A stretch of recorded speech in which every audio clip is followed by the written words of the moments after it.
Hi there, and welcome to another trip in the history of the Papacy and the Christian Church.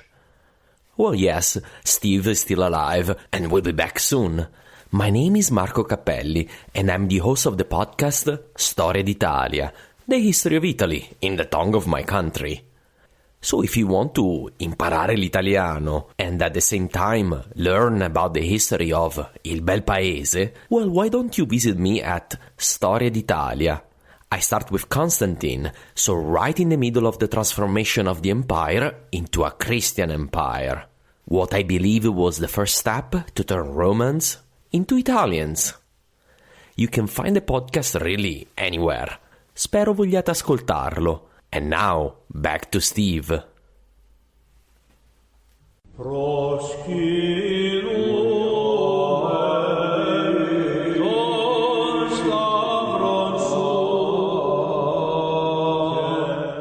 Thank you very much for listening to The History of the Papacy. I'm Steve, and we are a member of the Agora Podcast Network. The History of the Papacy is on Facebook and Twitter. You can find both by searching for A2Z History. If you have any questions, comments, feedback, you can always send me an email to my email address, steve@a2zhistorypage.com, or find me on all those other social media sites. I want to thank Marco Cappelli of the Storia d'Italia podcast for his introduction to this episode today. Marco and I collaborated a few episodes back on the history of Italy from the Italian perspective. Marco has great insights on one of the key ideas and areas of papal history, the history of the Italian peninsula and the country of Italy. Marco's podcast is in the Italian language. Now, don't let that be a hindrance, though. Take it as an opportunity to learn the Italian language. I know I'm tempted to try. Today, I'm once again joined by the indomitable Garry Stevens of the History in the Bible podcast. In this episode, we tackle one of the most challenging aspects of the New Testament, the so-called Q source. Q is what might be called the missing link of the Gospels. It could very well be the source or even the document that ties many of the loose ends and answers the questions raised in the typology of the New Testament. I'm very excited by this topic and to talk more about it. Before we begin, though, I'd like to quickly mention that the Agora podcaster of the month is Mid-Atlantic. This is a current events podcast produced by Roy Field Brown. Roy Field always has interesting guests with unique insights, so you can learn more at agorapodcastnetwork.com. Now on with Q. G'day. I'm Garry Stevens from the History in the Bible podcast. Around the time of the American Revolution, theology professors first noted that the Gospels of Matthew, Mark, and Luke were radically different to the Gospel of John. These three came to be known as the Synoptic Gospels, having the same view. They share the same stories, often in exactly the same words. The Gospels of Matthew and Luke also share sayings and parables not found in Mark. Again, often in exactly the same words. How are the Synoptic Gospels related? The only way to explore that question is with the Moriarty of biblical scholarship. My old mate, Stephen Guerra of the History of the Papacy podcast. How you doing, Steve? I'm great. This is a great topic. We're going to try and make it as simple as possible, but it's probably not going to work out. So we'll just do our best. Yeah. We're sort of confused about it ourselves, really. As is the biblical scholarship community. So I think we're in good stead again. Oh, yeah. There's lots of arguments here. Before we continue, we should introduce three academic names that we'll be banding around in this episode. You can find more information about them on my website, www.historyinthebible.com. First up is the American Bart Ehrman, Professor of Religious Studies at the University of North Carolina at Chapel Hill. Bart is a prolific author of both academic and popular books on early Christianity. He also has a great blog. Bart stands with the modern consensus on the academic debate about the Synoptic Gospels. Next is his frenemy, the Brit Mark Goodacre. Mark works just down the road from Bart. He is a professor in the Department of Religion at Duke University.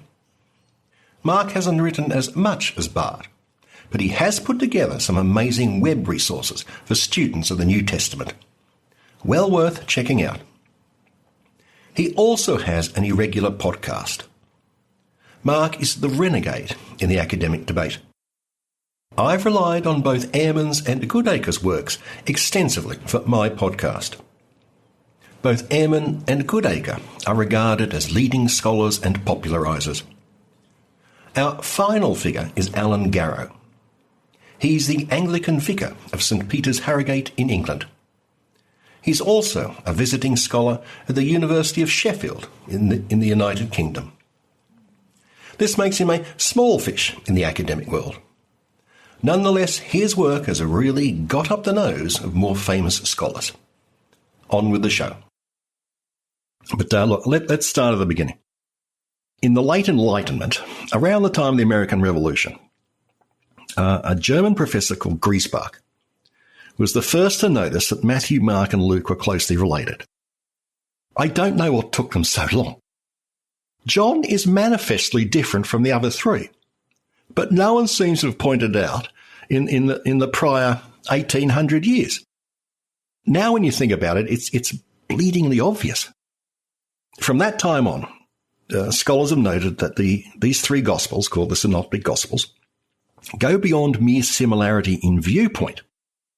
They often recount the same stories, often in the same order, sometimes using the same words. The similarities between the three, too great to be coincidental. Now, one of the major problems in modern New Testament studies is called the synoptic problem. What exactly is the specific literary relationship between these Gospels? And there are several sub-questions involved. For example, priority. Well, which Gospel was written first? How are they dependent on each other? Did each of the Gospels draw from one of its predecessors? Or is there some other relationship? Did any of these Gospels draw on earlier documents which have not been preserved? To what extent did each Gospel writer draw from personal knowledge, eyewitness accounts, liturgy, and other oral traditions? One interesting thing about the Gospels is that they are all written in Greek, as is the whole New Testament, and there is no evidence that any of them have been translated from some original in Hebrew or Aramaic. Who performed these translations, and at what point? Or did the authors of the Gospels write in Greek to start off with? We know that Paul wrote his letters in Greek. That's obvious. About the Gospels, we just don't know. And finally, the final editing and redaction of the Gospels. Who put the Gospels into their final form?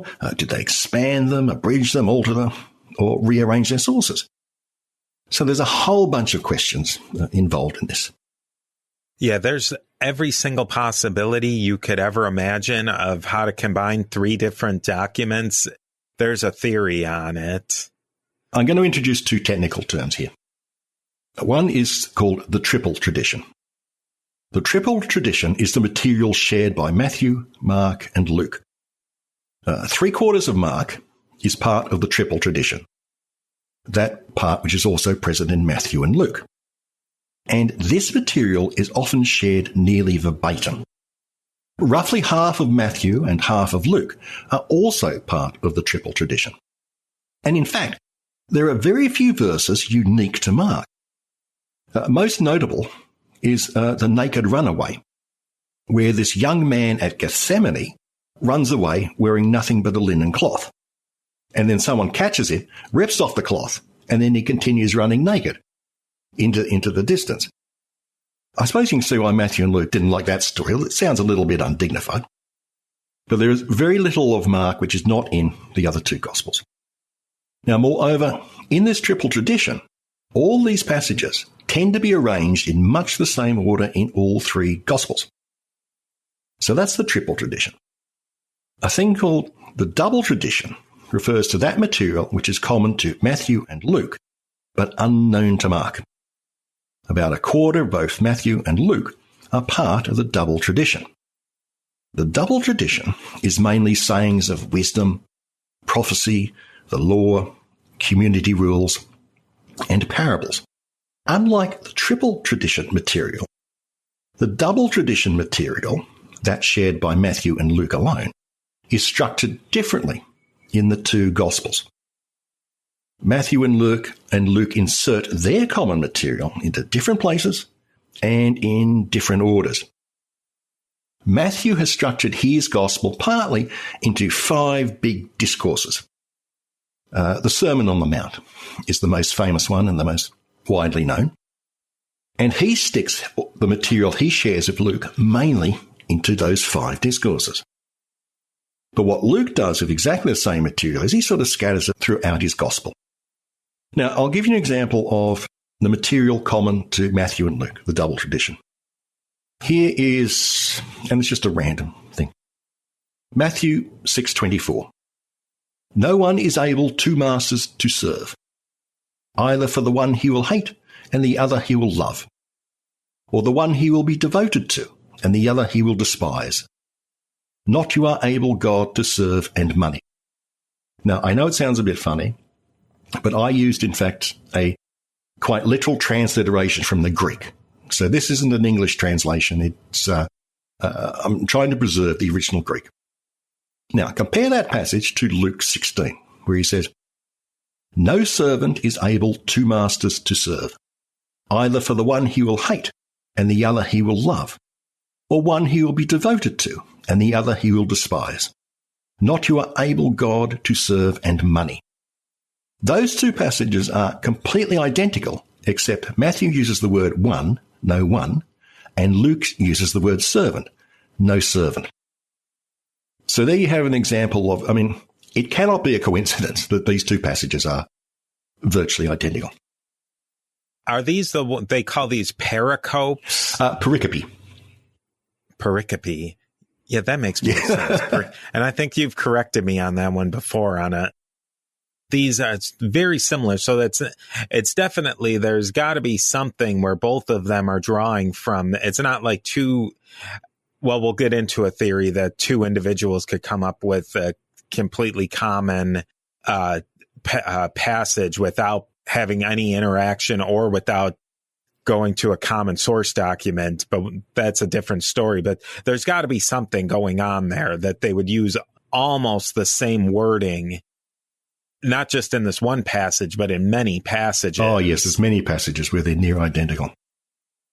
But in other places, the wording is similar, but not the same.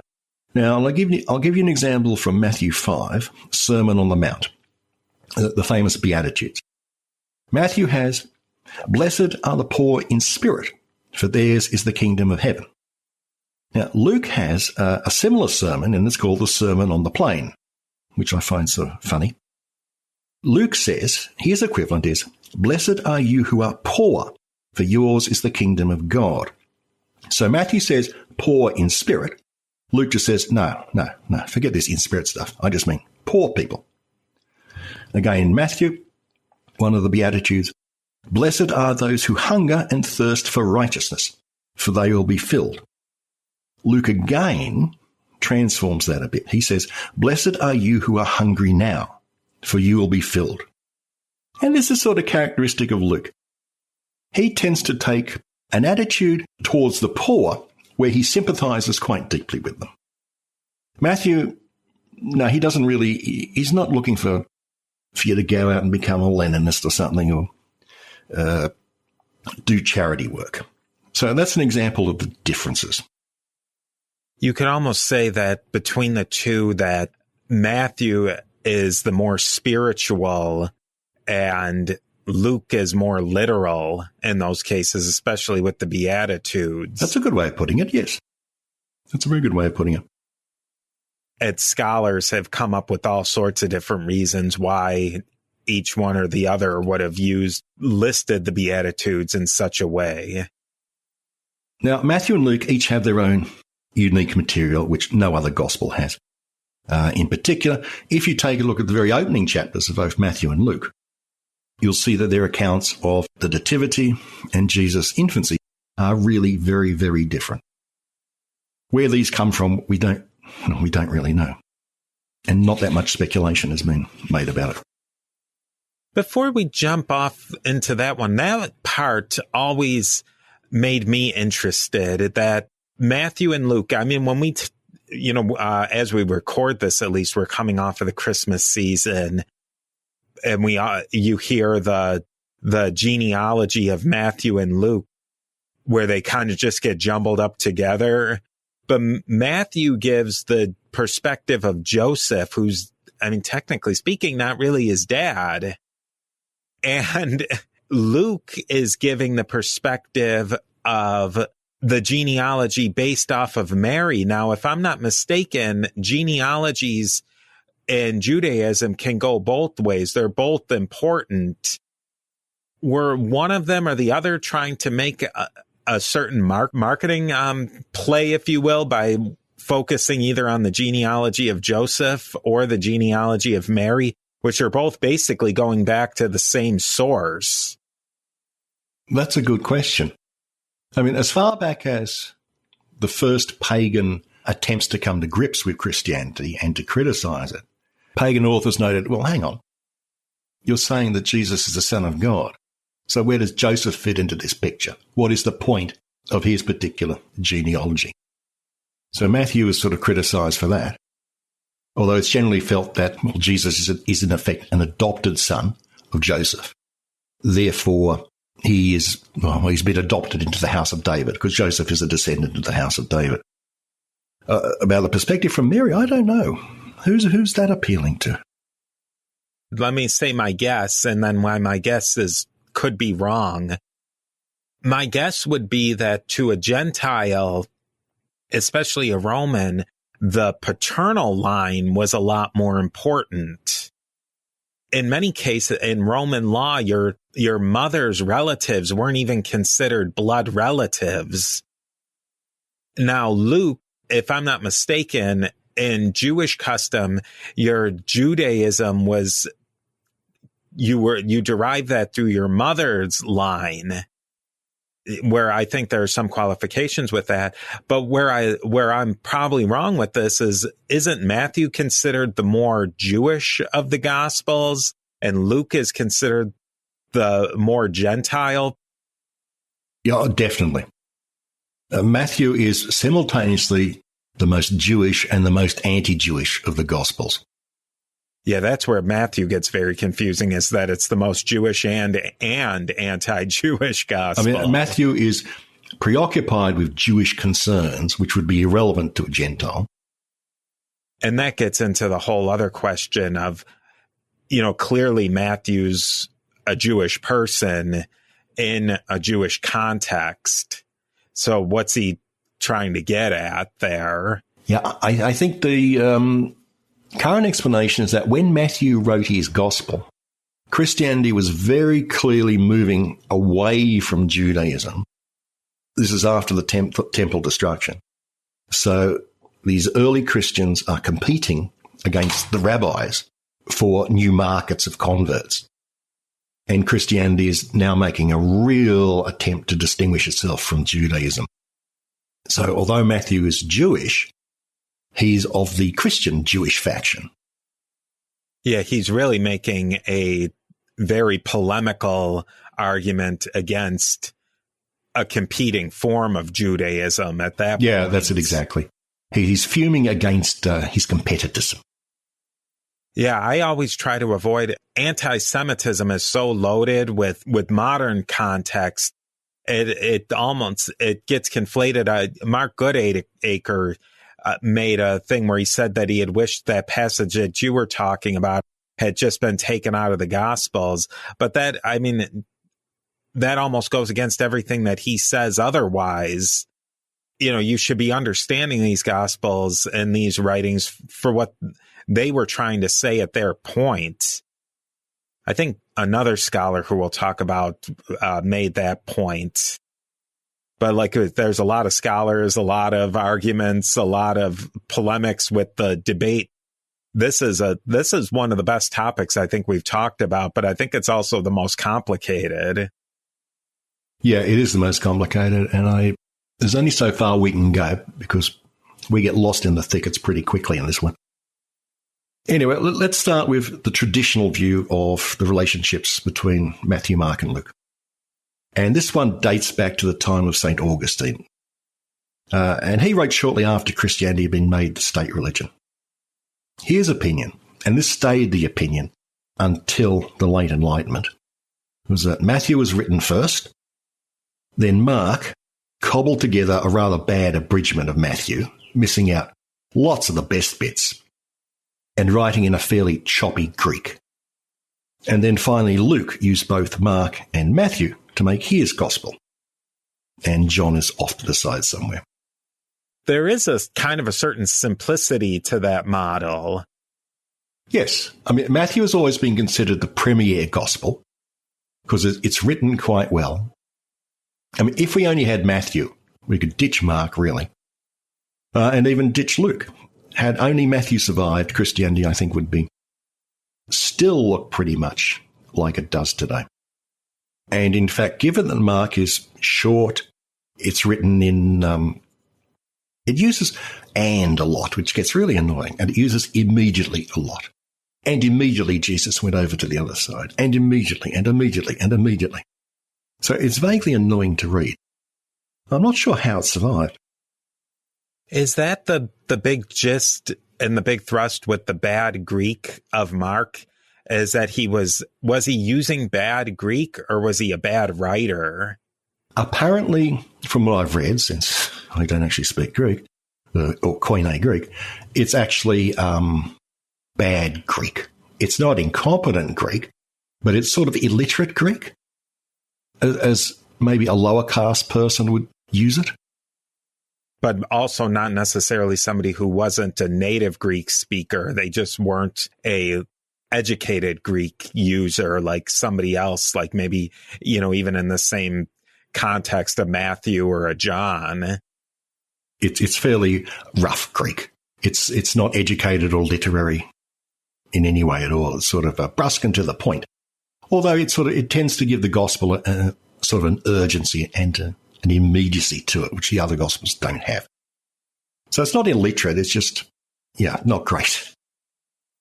I think that's the biggest thing that I've gotten out of this is I don't understand how Mark made the cut, which maybe we'll get into that one in the end if we, when we talk about the overall feelings of this. But, just to front load that a bit, it's really shocking. Mark really seems unnecessary to the canon. It does indeed. I think one theory is that Mark survived because very early on, a tradition arose that Mark was a companion to St. Peter. So that gave the gospel its clout that way. It was, as a case of, oh, wow, this is, Mark knew St. Peter. He knew St. Peter, right? And it was also held that Matthew was one of the apostles and Luke was a companion to St. Paul and that Luke was a Gentile. And remember that Luke wrote both the gospel of that name and the book of Acts. Oddly enough, scholars actually universally agree on that. Whether it was someone actually called Luke or he was a companion to St. Paul, that seems unlikely. Now, this traditional theory was only challenged in the late Enlightenment. The very first scholars to turn their attention to it, they decided that Mark was the last written gospel, and he had used Luke and Matthew as sources. So Matthew and Luke first, and then Mark chopped them up and made his own abridgment. That theory never really got off the ground. In the 1860s, so this is about 70 years after scholars actually turned their attention to the synoptic problem. In the 1860s, German theologians proposed a theory that Mark was the first and that Matthew and Luke, yes, they used Mark, but they also used another independent source for their own books. So this independent source would explain the double tradition. Matthew and Luke were each using a source unknown to Mark. The Germans called this source Q, from the German word Quelle, which means source. Yeah, so when people say the Q source, they're really saying the source.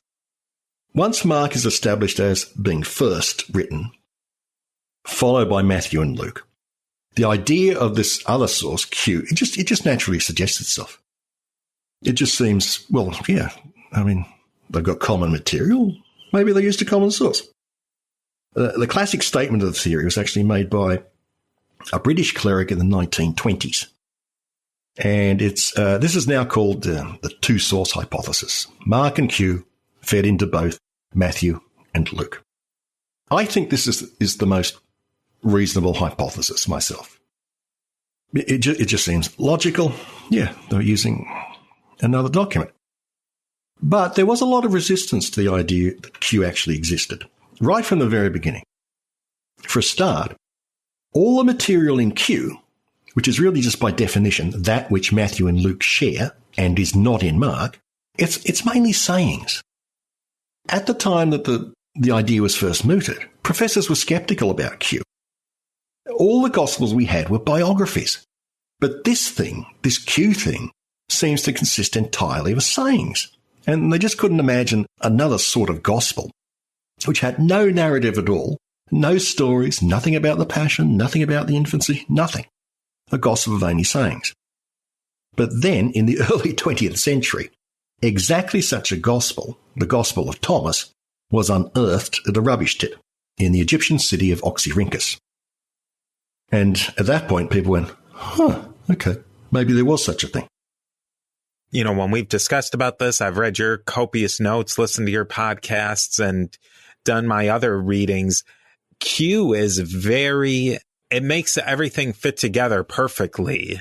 It's the perfect keystone that will lock all of these things together, because then once you start getting into, did Matthew copy Luke or did Luke copy Matthew to get those certain passages in there?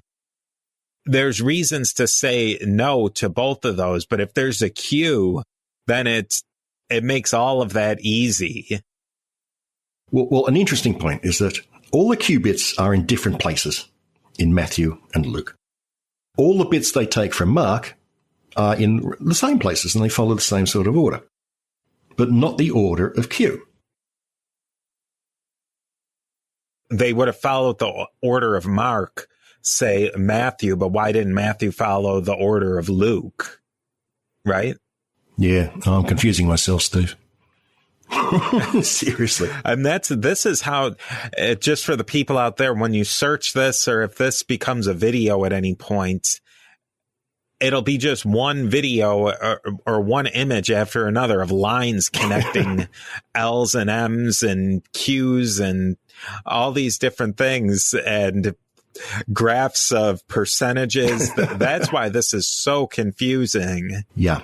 For listeners, I do have some charts at my website, www.historyinthebible.com.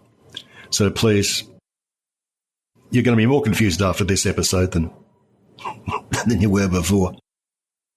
I particularly like the when they line up two versions of Matthew and Luke written in Greek that are all highlighted in different colors. Those are particularly entertaining graphics, too. For all of us who don't speak Greek, it's just so helpful. Even when they're in English, they're not very helpful.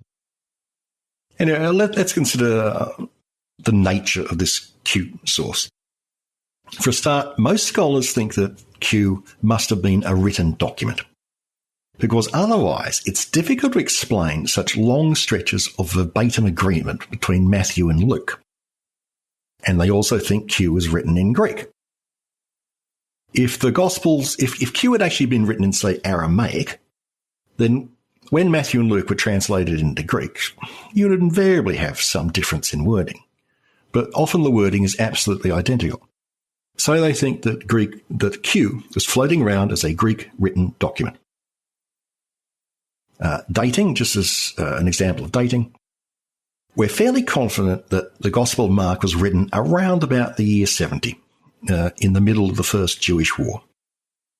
Matthew and Luke were written 15 to 30 years later, so maybe 85 to 100. Now, where Q fits in, Q would have to have been written before Matthew and Luke, and most scholars think that it would have been written sometime between 40 and 60. So that's about anywhere from, say, 5 to 10 years after Jesus' death, right through to the time when Paul was writing his letters.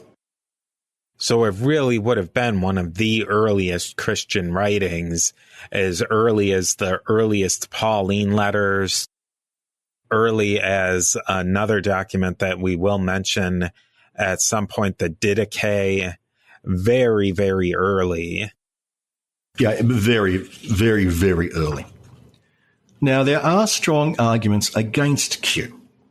For example, no one has ever seen Q. There is no manuscript that could be attributed to Q, not even a fragment. No church father ever mentions something called Q. Yeah, that's what I was thinking when we were discussing this, is that the earliest church fathers mention all the Gospels. They mention, in many cases, Gnostic Gospels. They mention the Didache, but they never mention any other random source of sayings. Especially, you would think that, correct me if I'm wrong or if you disagree here, Gary, but it seems that if there was something like Q that they obviously thought was canonical enough to fill up 25+% of the canonical Gospels, that wouldn't be one that they would want to sweep under the rug. No, there's nothing threatening about Q, is there? You'd think they would have preserved. I mean, if they had a document which they believed to be the sayings of Jesus, you'd think it would have had a hallowed place in the canon, wouldn't you? Also, I've heard arguments that Q would have become unnecessary once the good chunks, the good slices of Q were added to Matthew and Mark, that it just wouldn't have been copied because it wasn't unnecessary. But then why did Mark get added to the canon when it was sliced and diced as much as Q would have been? And yet that still made it into the canon. Yeah, the spitballing that we're doing right now is highly influenced by the academic research. But even if we're just completely making things up, we're in very good stead with the New Testament scholarship community. Indeed.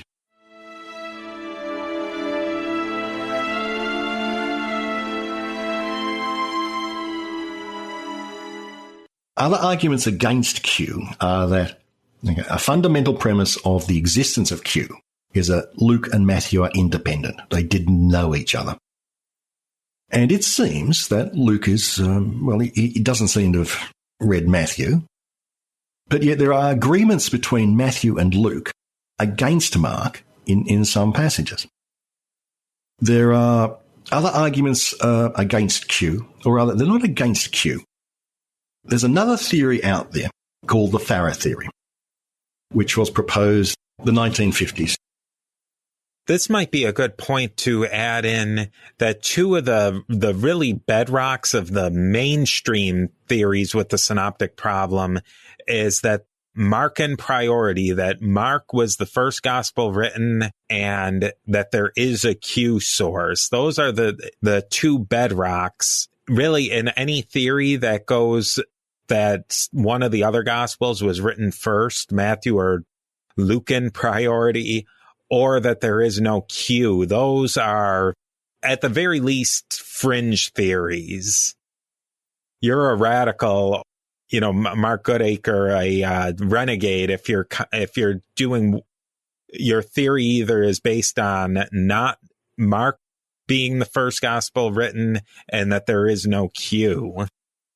Oh, definitely. I mean, the people who put forward counter theories aren't regarded as crackpots, but they are regarded as either renegades or proposing bold new strategies, and they make academic careers out of that.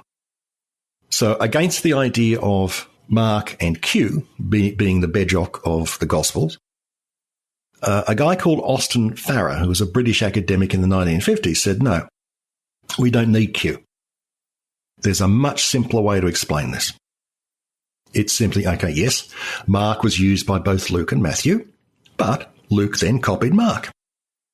We don't need Q. That is the main counter theory to the current Mark plus Q consensus. It's mainly held by British academics, apparently. It tends to be a British thing. But that's the main contender. What does Robert Price think about the synoptic problem? He's got to have a wacky theory. Yes, Robert Price. For those of you who have never heard of Robert J. Price, he has one or two podcasts going. There's no doubt that he is a very interesting scholar. He's written translations of early Greek New Testament documents into English himself, but he is usually considered a complete wackaloon. Not because he's an idiot or he's stupid or anything like that. He's been called a theory sponge. If you can think up a crazy idea and tell it to Robert Price, he'll immediately adopt it. So he doesn't believe that Jesus existed. He believes that, there are hidden things in all the Gospels. I don't think that Price would consider the synoptic problem to be a problem. It just wouldn't be of interest to him. He'd be more keen on demonstrating that, say, the Gospel of John was actually a secret Gnostic document, or that Mary Magdalene wrote Mark or something like that. Yeah, or that one person wrote Mark, Matthew, and Luke. But nonetheless, dear listeners, his podcasts are worth listening to, but be wary. His views are not on anything are not considered mainstream. Although he's often invited to debates because he's quite entertaining.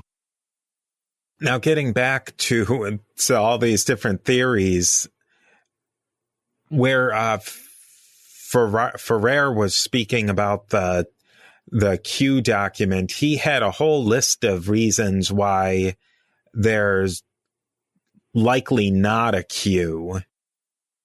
Ranging from some of the ones we talked about. No one's ever seen it. No church father ever mentions it. It violates Occam's razor, where you take the simplest hypothesis that Luke simply copied Matthew. Okay, so the major rival to the Q theory is, the no Q theory. There's Mark, and that Luke copied Matthew. Well, couldn't it have been the other way around? Could not Matthew have copied Luke? That was widely dismissed until quite recently.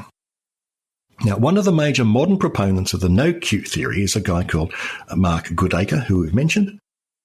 Way back in 2001, Goodacre had written, "The theory that Matthew has read Luke is rarely put forward by sensible scholars and will not be considered here." Well, that's a bit of a put down, Mark. Anyway, fairly recently, a non-big name scholar by the name of Alan Garrow has put forward another no Q theory. Garrow's he looks like what he is, a slightly mad Anglican cleric and some sort of scholar at the University of Sheffield in the United Kingdom. He says, correct, there is no Q, but Matthew copied Luke. Now, this has gotten all the other no Q people, it's gotten their knickers into a twist. What's the American equivalent for that? Knickers in a knot. Because all the no Q scholars like to think that they are bold renegades challenging all these old fuddy-duddies. But now comes this other guy who perverts their own hypothesis and says that Matthew is the subservient gospel. And they're not keen about it at all. No, I'm the real renegade. No, I'm the real renegade. Yeah, and this is where the real controversy and confusion comes in, that which gospel has the priority, and is there no Q or is there a Q? So even you would think that Garrow and Goodacre would be allies, being that they're anti-Q, but they're bitter enemies now. Well, probably not really bitter enemies, but they're, that Goodacre's completely dismissed him because they don't believe in the same hierarchy of the Gospels. They're both even pro-Markan priority. They disagree on whether Matthew read Luke or not, and they're at blows. So that's really the synoptic problem and where we're up to. I mean, the current state of the theory, the Garrow theory we've just mentioned, that Matthew copied Luke, is really very recent. It's only about 5, 6, 7 years old, although it does revive an earlier hypothesis. And the debates that people like Garrow and Mark are having with each other and against the Q establishment are all fairly recent too. It's just interesting to see the no-Q camp has now split into two heresies. Did Matthew follow Luke? Did Luke follow Matthew? So it's sort of fun to see that debate. My own feeling is that Q is out there somewhere. To me, it just seems reasonable and sensible. What do you think? Well, that goes into one of Garrow's other theories that he, at his website, which I believe is just alangarrow.com, we'll post a link to that on the show notes. He has a bunch of lectures that he recorded where he puts forward a theory that a very ancient document that we mentioned earlier, the Didache, was actually could have been the source of some of those pieces that are Q documents, which that's another interesting twist. Yeah, the Didache is one of the very earliest documents we have outside the New Testament. I think, looking at my little chart here, it was written maybe about the same time as Matthew and Luke, around about the year 100. And it's largely liturgical, and it talks about, how you should be a Christian, what you should do, how you should conduct the Eucharist, and it has sayings in it. And Garrow does argue that the nearest thing we have to Q is the Didache. But a lot of other scholars say, no, that's impossible. If Q existed, it has huge amounts of material which simply do not exist in the Didache. And likewise, the Didache has huge amounts of material which do not exist in Q. I think the most difficult part of finding some new document, digging through a papyrus hoard somewhere in Egypt, and saying something is definitively Q is, it would probably take 100 years. So we'll be long dead and somebody will be listening to this. Even if they found that document tomorrow, I think it would be so hard to definitively say that some document was Q, because obviously we're not going to find something that has a big letter Q written on top of it. I think we don't know what that document is going to look like. I mean, if Q existed, we don't know which bits of it really Matthew and Luke left out. Maybe it was a solid gospel with a narrative, but instead of using Q's narrative about the infancy and the resurrection and the passion, they went to, no, not very good. We'll use Mark's story instead. So, yeah, quite right. If something turned up which actually was Q, there'd be debate raging for generations about whether it was, because we don't know what it looked like. Yeah, that's a complication, too, that I didn't think of. It could be that they were taking things out of a narrative. I mean, that would jumble it even more so than if it was just the sayings gospel, that maybe they only took, what if they only took 20% of this supposed Q gospel? It would take years to figure out what they had used and what they didn't use. Scholars would violently disagree about each other. I mean, you can imagine a lot of people in the Q camp are saying, oh, yes, now we have a good candidate. We finally found this thing called Q. And the no Q guys would be going, no, rubbish. Nothing like what you people think Q looked like. I mean, if, say, there was a gospel of one of the apostles we don't talk very much about, and he wrote the really awesome version of it, then why didn't they just use it and skip the middleman and skip the generation later that Mark or Matthew and Luke had to crib note. What do they call? There's those books you can buy that it's Shakespeare, but it's they just take out the important parts and then answer the questions. Cliff's Notes? The Cliff's Notes, that's right. The Cliff's Note version. Why would they need to do that? Unless this original document was really bad or there was something wrong with it, why they thought that they had to polish it up or just, take bits and pieces of it. So that's yet another mystery. I mean, really, the whole synoptic problem is a complete mess. Yes, there is a general consensus, but it's being vigorously attacked by the no-Q people. And who knows, in 20 or 30 years, maybe Q will just be an old-fashioned thing which scholars don't believe in. And, of course, 30 years after that, Q will come back into fashion. We've completely ignored, and purposefully so, the Gospel of John. What is, maybe in the, the 10,000 foot view, or the a metric equivalent, what's the difference, the really broad differences between the Johannine Gospel and the Synoptic Gospels?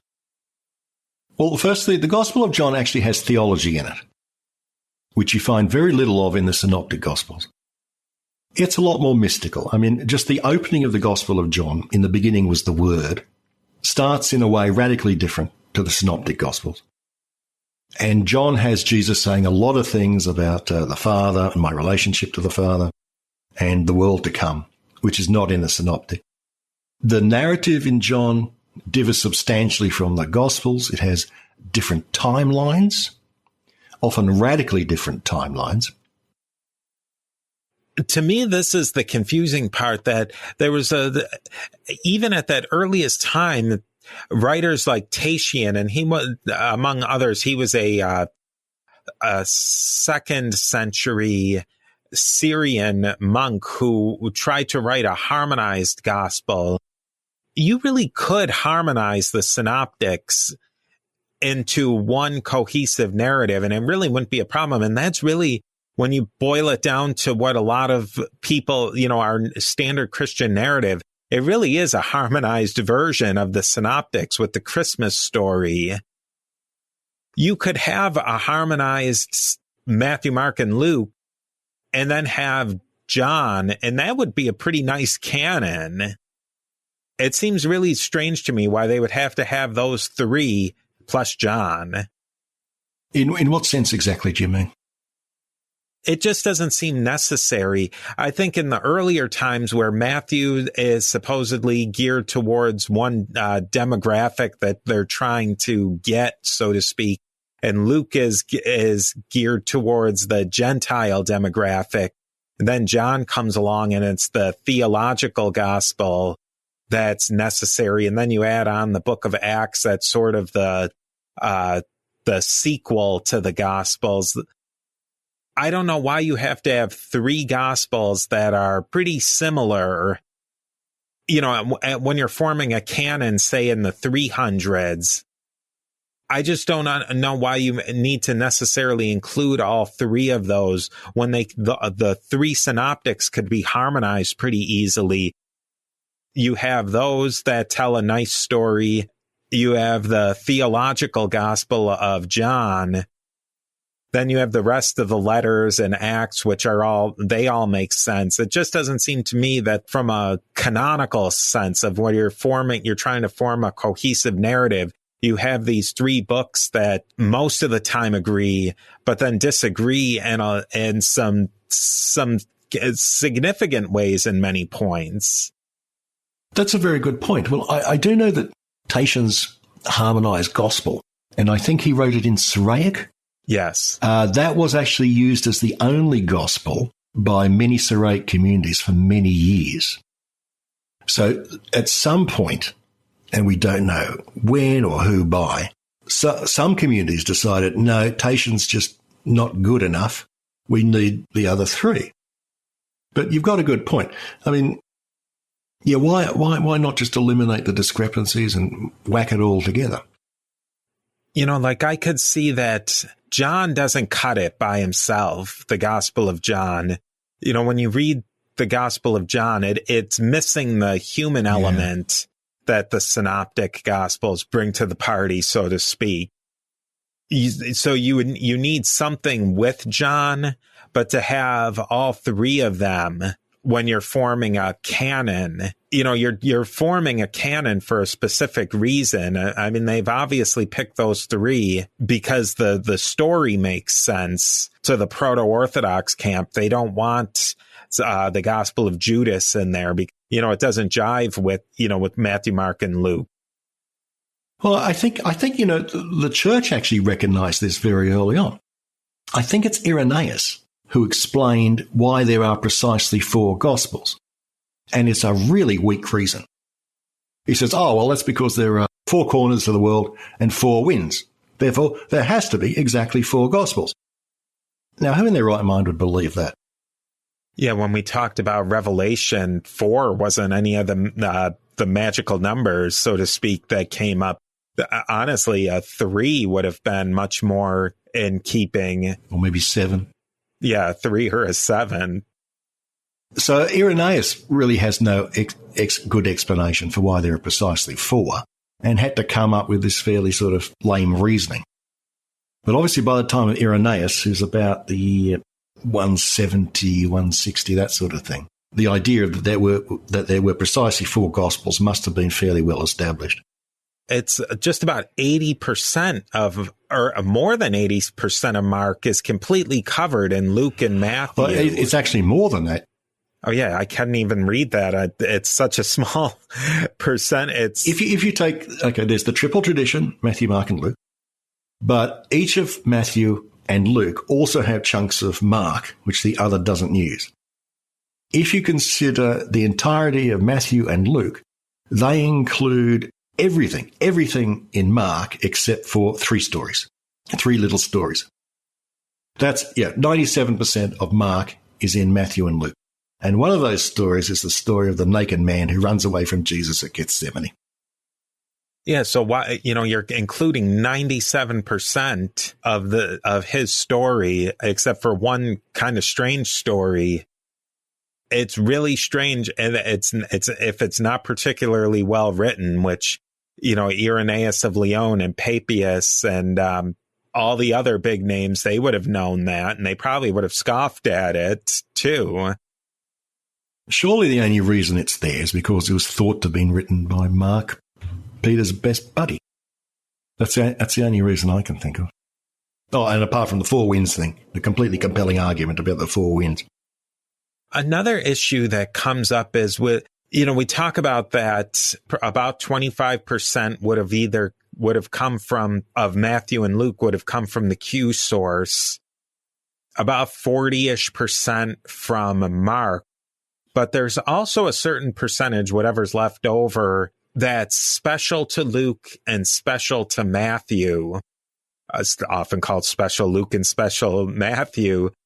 Where do they think those bits came from? I haven't seen any speculation about that. I think scholars just assume that the authors of those Gospels had their own secret source. I've seen no speculation, and maybe there's whole volumes written about it, but I just haven't seen them. That seems so weak. You would think that with as much research as you've definitely done, and I've done, my share at least, you would think that something would come up with that. We'll call that their special source, but I actually like, with your accent, the special sauce. Oh, that's right. I forgot we pronounce sauce differently, don't we? Oh, yeah. Sauce with with the R in it is pronounced exactly the same as McDonald's Big Mac special sauce. Yeah. I think we'll call it the special sauce. Then you're either saying that, Matthew and Luke, if you take the traditional view, they could have, potentially have been direct observers of the time of Jesus. But if you say that, if you're saying that they've written that much later, they would have had to have a document or people that they consulted. And that adds a whole other layer of questioning that goes on top of Q and Mark.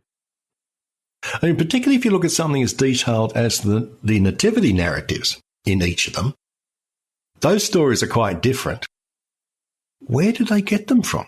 One of the Gospels talks about the Magi, etc. The other one doesn't. One talks about shepherds, the other doesn't. Where do they get that info from?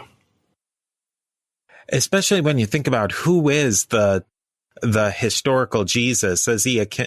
If you're saying that he's just the radical, illiterate tecton of Galilee, then how would anybody know back to, 14 generations to get back to, is that how it was 14, 14, and 14 to go back to Adam?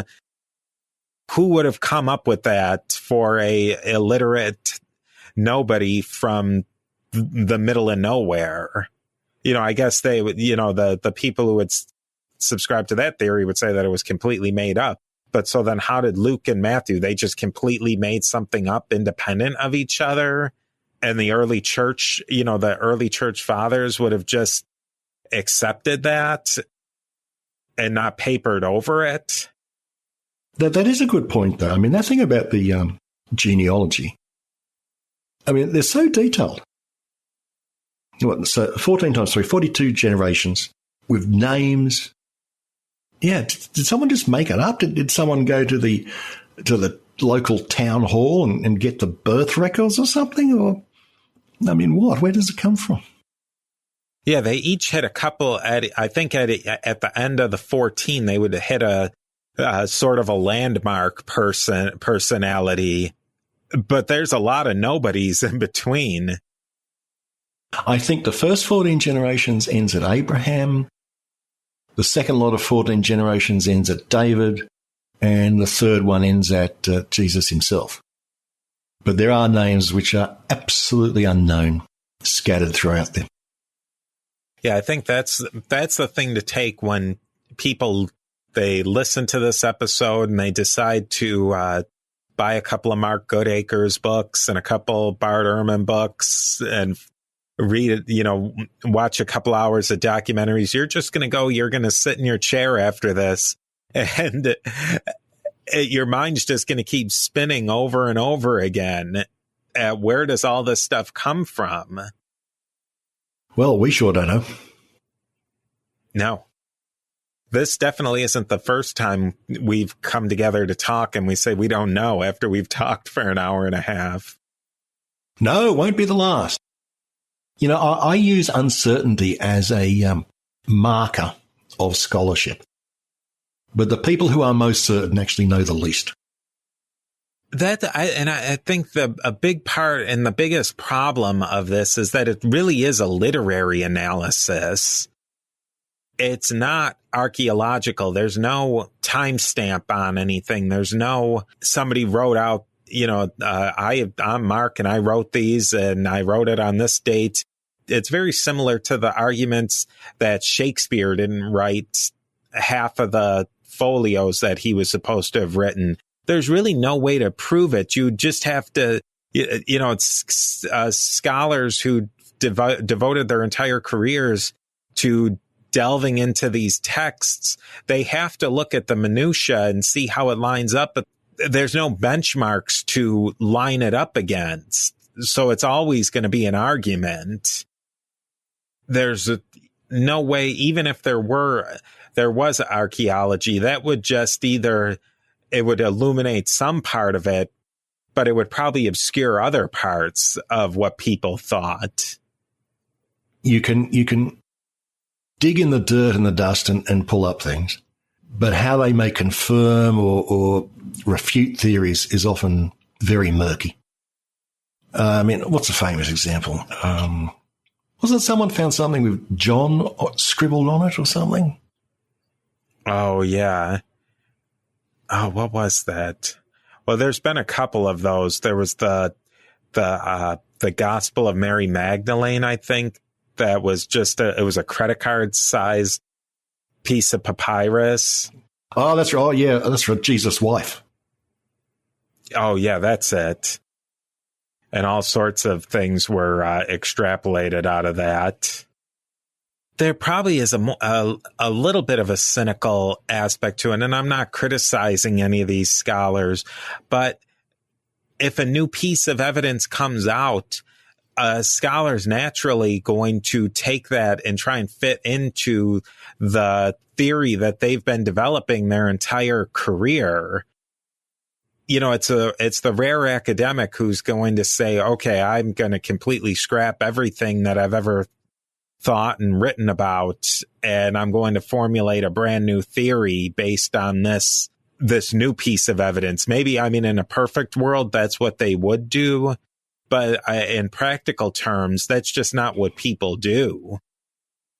One of the things which has struck me really forcibly about biblical studies, actually, both of the study of the Old Testament and the New Testament, a lot of these scholars who are big names today came up with their first big idea in their late 20s, early 30s, and they're sticking with it. And they all go to their graves believing it. And this applies to everybody. Once you have your big idea, they just don't change their minds. Yeah, I mean, Mark Goodacre, for an example, who I love. I love when he comes out with a new NT pod. He has his own podcast. If he ever wanted to come on one of our collaborations, he'd be more than welcome. Maybe not after hearing this. No, probably not. But his two main books, they came out about 20 years ago as of this point when we're recording in 2020. Yeah, and he's still adhering to exactly the same theories. And I'm sure that when Alan Garrow is an old man, he will still believe that Matthew used Luke and not the other way around. And I'm sure that the people who believe in Q, most of them will still be believing in Q. Science advances one death at a time, someone once said. Now, I would have thought that's not really that true in, say, physics or astronomy or chemistry, but it's certainly true in the humanities and the social sciences. No one is changing their minds. Yeah, I think maybe in the hard sciences, even then, there's examples of people holding on to their theories until their death, and it really does take a generation to clear the air for a new theory to take root. And maybe that process happens a little bit more quickly in the hard sciences like chemistry and physics, but there's still when big names and the people who have the most prestigious endowed chairs are saying a certain thing, it really is difficult to go against them, even if you do have all the evidence on your own side. And in this particular case, nobody of New Testament scholarship, nobody really has all the evidence on their side. No, I mean, given that they can't often agree what the evidence is or whether it should be called evidence. You know, we're certainly not going to convince anybody of anything. I feel like these podcasts they're not designed maybe for somebody who doesn't care about these things, but there's somebody who is interested, but maybe not interested enough to go read all these books and, watch the hours of lectures. I think we've given enough in an hour and a half format to give people an interesting viewpoint on what's going on and a point to jump off to do a little bit of their own investigation. I certainly hope that is the case. I know we've often sounded confused, but, well, that's just how we are. But we've tried our best. Yeah, so thanks for listening, guys, if you've stayed with us throughout this whole episode. Yeah, you get a medal if you've stuck through the whole episode. You can get a free subscription to my podcast if you've stuck through the whole thing. And if you go to Gary's website, you can get a number of charts with a lot of lines and colors connected to them. I spent hours making those colored arrows. Circles, pie charts, and different variations on the theme too. So I think they could be modern art masterpieces. And you'll learn something about the synoptic problem as a benefit. As a benefit, and you can impress people at dinner parties. Yeah, if you bring up the synoptic problem at a dinner party, if you're lucky, there might be somebody who's really engaged, or you might just wind up talking to yourself about it. Yeah, it's not something I'd bring up on a first date. Which is a real shame, really, when you get down to it. I think they'd leave the restaurant real soon. Yeah, you're not getting a call back on that one. Oh, so thanks, guys, for listening.